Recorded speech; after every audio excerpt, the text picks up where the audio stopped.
오늘 함께 살펴본 본문에서 솔로몬은 이제 지혜자가 경계해야 될 이 최종 사례로서 이 음행 금지에 대한 내용의 말씀을 들려주며 경고를 하고 있습니다. 본문에서 언급되어지고 있는 이 남편이 있는 여인에 의한 이 성적 유혹의 문제를 다루고 있다라는 점에서 이 앞장 6장과 크게 벗어나지 않는 그런 내용의 모습으로 우리가 바라볼 수 있지만 오늘 본문이 6장과 다른 모습을 보이고 있는 것은 지혜자의 경고의 메시지가 주어졌음에도 불구하고 그 말씀을 듣고도 주의하지 않다가 치명적인 위험이 도사리고 있는 이 음녀의 유혹에 넘어감으로 인해서 비참한 파멸의 나락에 떨어지고 마는 한 젊은이의 모습을 이야기하면서 설명을 하고 있다라는 점입니다. 이러한 내용을 통해서 오늘 본문은 인간이 자기 자신을 잘 지켜서 자기의 삶을 복되게 하느냐, 아니면 짐승처럼 주어진 그 본능에 따라서 주어진 삶을 살아나가다가 비참한 운명을 맞이하게 되느냐는 전적으로 말씀이 주는 그 교훈을 듣고 그것을 가슴에 새기며 사느냐 살지 못하느냐에 따라서 그 결과가 달라지게 되어진다라는 사실을 오늘 우리에게 교훈하고 있습니다. 그렇다면 이러한 내용을 지닌 본문의 말씀이 우리에게 주고 있는 영적인 교훈은 과연 어떤 교훈이 있을까요?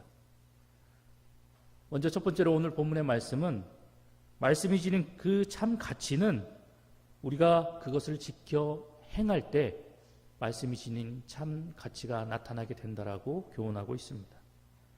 본문 3절의 말씀을 살펴보면 이것을 내 손가락에 매며라고 기록되어져 있습니다. 이것은 고대 이스라엘 사회에서 하나님 말씀인 이 율법을 이 양피지 등에 기록하여서 장식용으로 지니고 다닌 그런 풍습의 모습을 반영하고 있는 그런 말씀인데요. 이런 모습은 우리가 출애굽기 13장과 그리고 신명기 6장의 말씀 속에서도 이러한 모습의 내용을 발견하게 됩니다. 오늘 잠언 저자가 이것을 내 손가락에 매며라고 이야기하고 있는 이 말씀이 담고 있는 의미는 손으로 행하는 모든 일에 주어진 하나님의 말씀을 실천하라라는 그러한 의미를 내포하고 있습니다. 즉 이러한 말씀을 이 잠언 기자가 우리에게 들려줌으로 인해서 하나님의 말씀을 단순히 문자로만 바라보고 이해하는 것이 아니라 내게 들려주신 그 하나님의 말씀을 이제 주어진 그 손으로 직접 행하고 실천하며 나아가는 그런 모습이 반드시 뒤따라야 한다라는 것을 우리에게 교훈하고 있는 것입니다. 하나님의 말씀을 듣고 행하지 않고 그리고 실천하지 않는 것은 자기가 들은 그 하나님의 말씀을 하나님의 말씀으로 여기지 않는다라는 의미를 담고 있습니다. 결국 하나님의 말씀을 듣고도 그 말씀을 행하고 실천하지 않는 것은 결국에는 하나님을 사랑하지 않는다라는 것을 반증하는 셈이다라는 것입니다. 우리가 늘 접하고 그리고 우리가 늘 듣는 이 하나님의 말씀은 단순한 지혜의 문학이 아닙니다.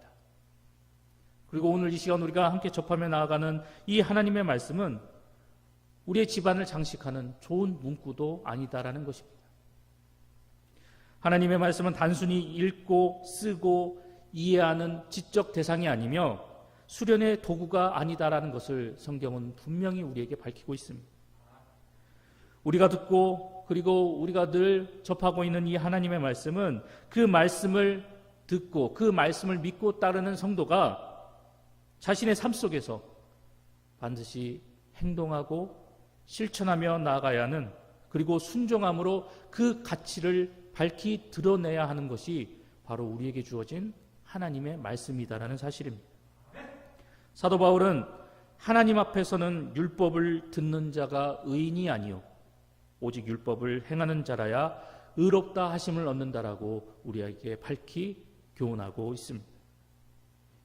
이 말씀을 통해서 하나님의 말씀을 듣는 것으로 끝내버리는 것이 아니라 그 말씀을 행동하고 그리고 그 말씀을 실천하는 일이 하나님의 백성인 성도에게 있어서 신앙의 그리고 그 믿음의 핵심이고 가장 중요하다라는 사실을 사도 바울은 로마서 2장 13절의 말씀을 통해서 다시 한번 우리에게 분명하게 교훈하고 있는 것입니다.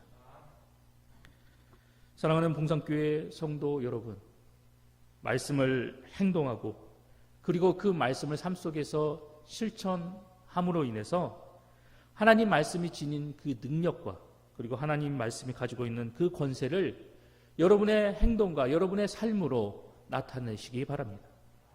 그리고 우리에게 주어진 그 하나님 말씀에 온전히 합당한 삶을 살아감으로 인해서 우리에게 주어진 그 하나님의 말씀이 지닌 그 은혜와 그리고 그 말씀이 담고 있는 하늘의 놀라운 복을 여러분의 행동과 여러분의 삶으로 증거하는 그런 아름다운 삶의 주인공이 되시기 바랍니다.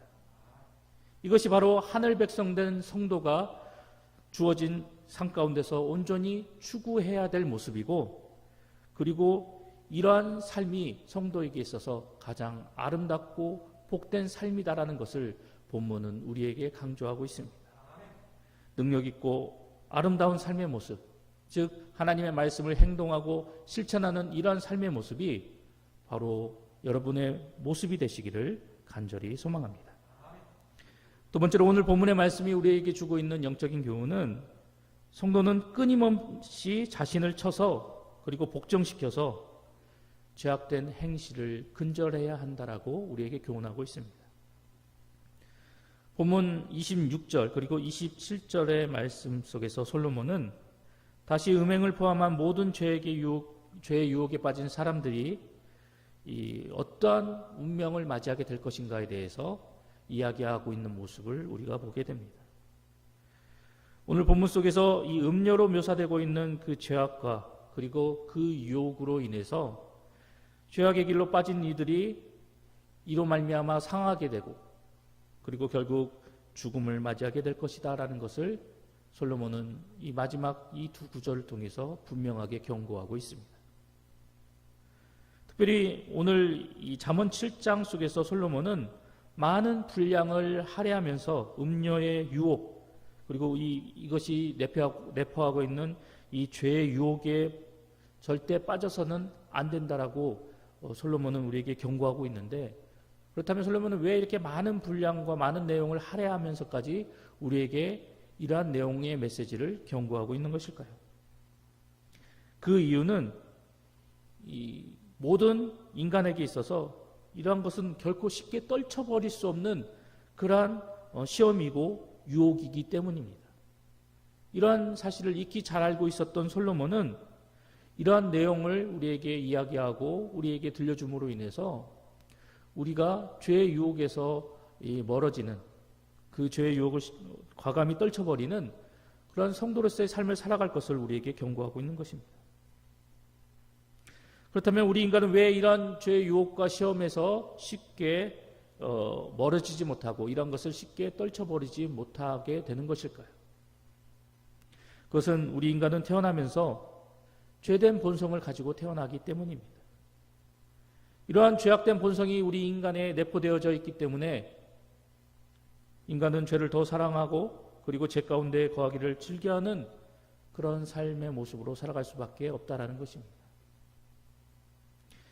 이것은 마치 불나방이 본능에 의해서 불을 향해 날아들다가 다 죽게 되어지듯이 우리 인간 역시 이런 죄악된 본성으로 말미암아 결국 죄를 더 사랑하게 되고 죄 가운데 거하기를 좋아하다가 결국에는 그 죄로 인해서 영원한 파멸에 이르게 된다라는 것을 솔로몬은 우리에게 교훈하고 있는 것입니다.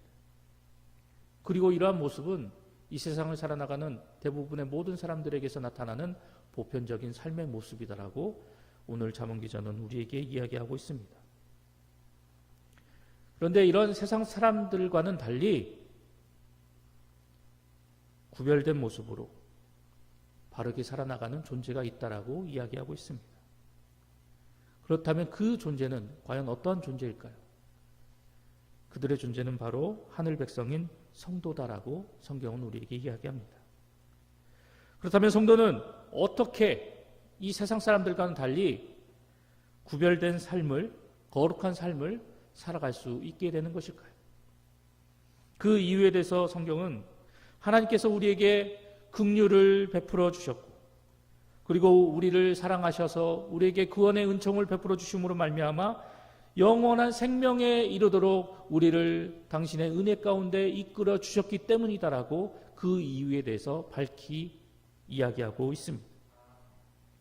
이러한 은혜가, 이러한 하늘의 복이 성도들 가운데 주어졌기 때문에 성도는 세상 사람들과는 달리 구별된 삶, 성화의 삶, 거룩한 삶을 살아갈 수 있게 되었다라고 우리에게 이야기하고 있는 것입니다. 그럼에도 불구하고 우리가 반드시 잊지 말고 기억해야 할 것은 우리 성도들 가운데에도 죄악된 본성이 남아있다라는 사실입니다.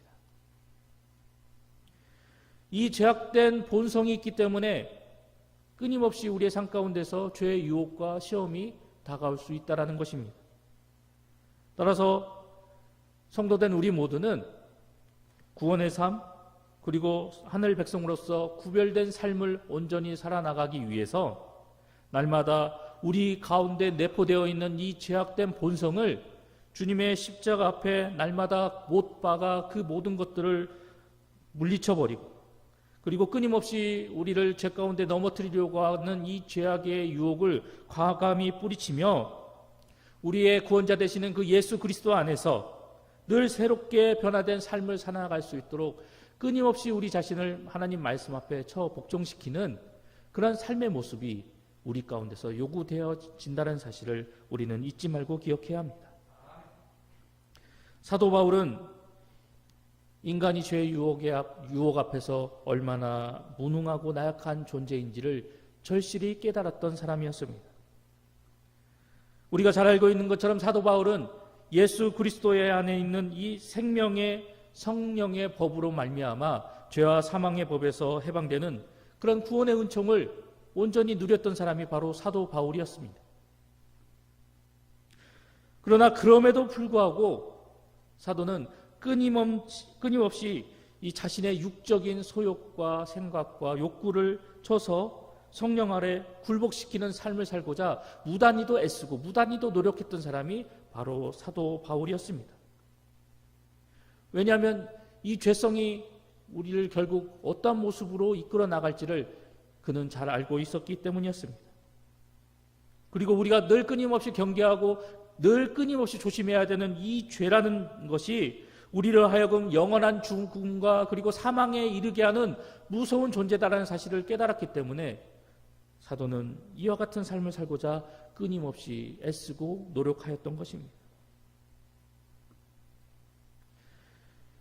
이러한 사실을 기억하여서 하늘 백성된 우리 모두도 늘 나 자신을 그리스도 안에서 철저히 복종시키고, 그리고 예수 그리스도가 주시는 그 힘과 능력으로 말미암아 사단이 주는 그 유혹 앞에서, 죄악된 그 속성 앞에서 주님이 주시는 그 능력으로 우리가 담대히 맞서 싸우며 나아가는 십자가 군병이 되어야 할 것입니다.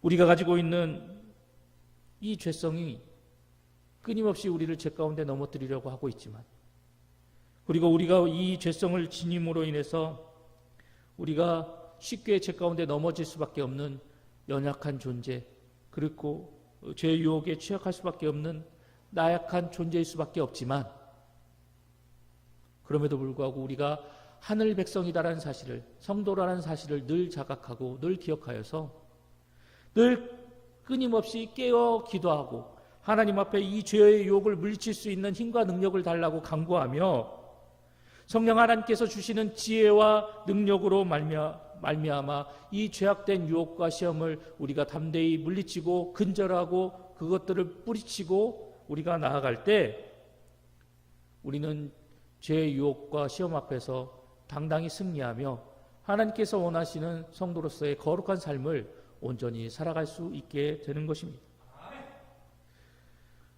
오늘도 우리가 이러한 삶의 모습으로 살아나가고자 늘 하나님과 동행하는 삶을 살아가야 할 것입니다. 그리고 오늘 주어진 삶 속에서 끊임없이 나를 유혹하고 나를 넘어뜨리고자 하는 그 죄악의 유혹 앞에서, 시험 앞에서 내가 하늘 백성으로서 당당히 승리하며 나갈 수 있도록 힘과 능력을 달라고 강구해야 할 것입니다. 오늘도 우리에게 주신 그 말씀의 교훈을 따라서 하나님께서 뜻하시고 원하시는 삶의 모습으로 살아나가고자 힘쓰고 노력하는 그러한 우리의 삶의 모습으로 하나님께서 기뻐하시는 온전한 성도의 삶을 살아나가는 우리 봉상의 모든 성도님들이 되시기를 간절히 소망합니다.